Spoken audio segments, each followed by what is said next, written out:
2013 की IPL champion team 2014 में कछुए की चाल चल रही थी। मुंबई इंडियंस ने शुरुआती के 5 मैच हारने के बाद एक शानदार कमबैक तो किया, पर उनके हाथ से प्ले ऑफ बहुत दूर लग रहा था। 2014 में मुंबई इंडियंस को प्ले ऑफ में जाने के लिए मुंबई को लास्ट मैच बड़े मार्जिन से जीतना था। नमस्कार दोस्तों, आप देख रहे हैं क्रिकेट त्योहार का एक और स्पेशल एपिसोड। तारीख 25 मई 2014 को मुंबई इंडियंस के सामने थी राजस्थान रॉयल्स। मुंबई इंडियंस और राजस्थान में से केवल एक ही टीम जा सकती थी प्लेऑफ में, लेकिन राजस्थान को केवल जीत ही चाहिए था, लेकिन मुंबई इंडियंस को बड़े अंतर से जीतना था। उस दिन कप्तान रोहित शर्मा ने टॉस जीतकर फील्डिंग करने का फैसला किया और मुंबई को राजस्थान से जो भी लक्ष्य मिलता वे मुंबई इंडियंस को 14.4 ओवर में ही एक टारगेट बनाना पड़ता प्ले ऑफ में जाने के लिए। बल्लेबाजी करने आई राजस्थान ने शुरुआती 10 ओवर में महज 59 रन बनाए। मुंबई इंडियंस का खेमा काफी खुश दिख रहा था, पर ये तो तूफान से पहले आने की शांति थी। करुण नायर ने 11वें ओवर में अपना गियर बदला और मुंबई इंडियंस के बॉलर श्रेयस गोपाल को 19 रन कूट दिए। उसके बाद 13वें ओवर में प्रज्ञान ओझा को 16 रन जड़ दिए। क्रीज पर बल्लेबाजी कर रहे थे दो युवा बैट्समैन करुण नायर और संजू सैमसन। दोनों बल्लेबाजों ने अपना अर्धशतक पूरा कर लिया। अब दोनों बल्लेबाजों की निगाहें राजस्थान के बड़े स्कोर पर थी। 15वां ओवर फेंकने आए जसप्रीत बुमराह को संजू सैमसन ने पहले 5 गेंदों में 13 रन कूट दिए, लेकिन 6वीं गेंद पर करुण नायर का विकेट लेकर एक बार फिर से राजस्थान को बैकफुट पर ढकेल दिया। 15 ओवर का खेल समाप्त होने के बाद राजस्थान का स्कोर 134 रन पर 2 विकेट था। तभी अगले ही ओवर में संजू सैमसन को श्रेयस गोपाल ने हरभजन के हाथों कैच आउट करवा दिया।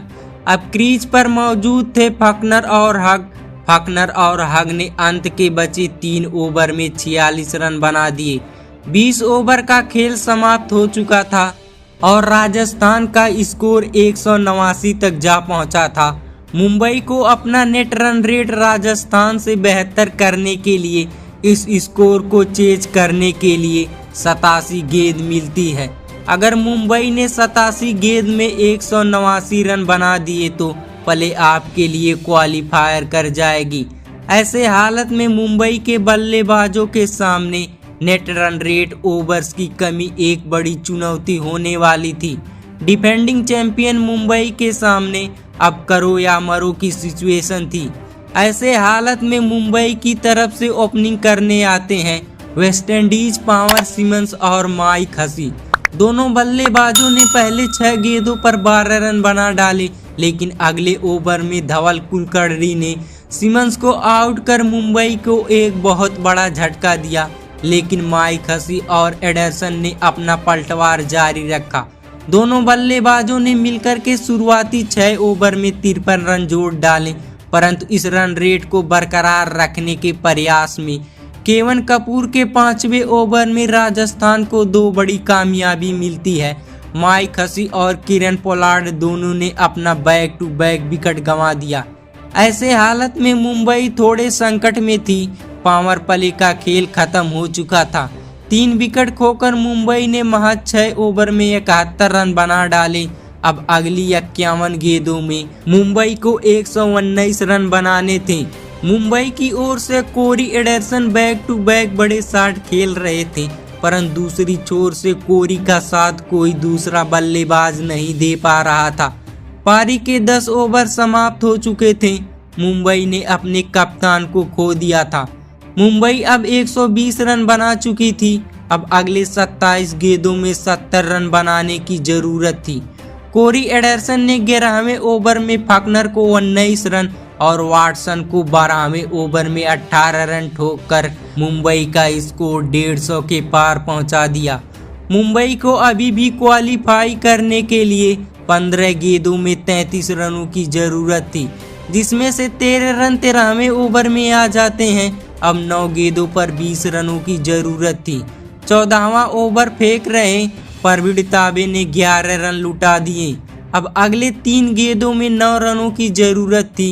3 गेंदें डिसाइड करने वाली थी कि मुंबई क्वालिफाई करेगी या नहीं। ये 3 गेंद डिसाइड करने वाली थी कि मुंबई का सफर समाप्त हो गया या फिर प्ले ऑफ का टिकट मिलेगा। अगली 3 गेंदें बची हुई थी। एंडरसन ने स्ट्राइक देकर अंबाती रायडू को सामने बुलाया। अब 2 गेंदों में 8 रनों की जरूरत थी। रायडू ने अगली ही गेंद पर एक जोरदार छक्का जमाया।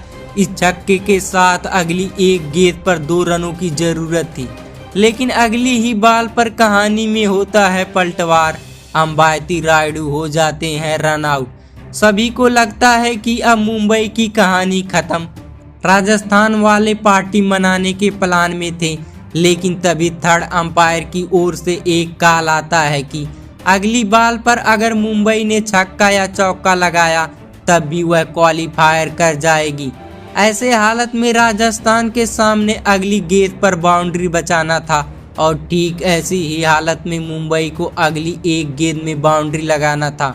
मुंबई के लिए ये बिल्कुल आसान नहीं था, क्योंकि एंडरसन नॉन स्ट्राइक पर थे और स्ट्राइक पर वे बल्लेबाज था जिसका नाम क्रिकेट की दुनिया में गुमनाम था। स्ट्राइक पर थे आदित्य तारे। आदित्य तारे ने एक बेहतरीन छक्का लगाकर मुंबई को प्ले ऑफ का टिकट दिलवा दिया। मुंबई के फैंस खुशी से झूम उठे। उम्मीद है कि वीडियो पसंद आई हो तो एक लाइक करके चैनल को जरूर सब्सक्राइब कीजिएगा।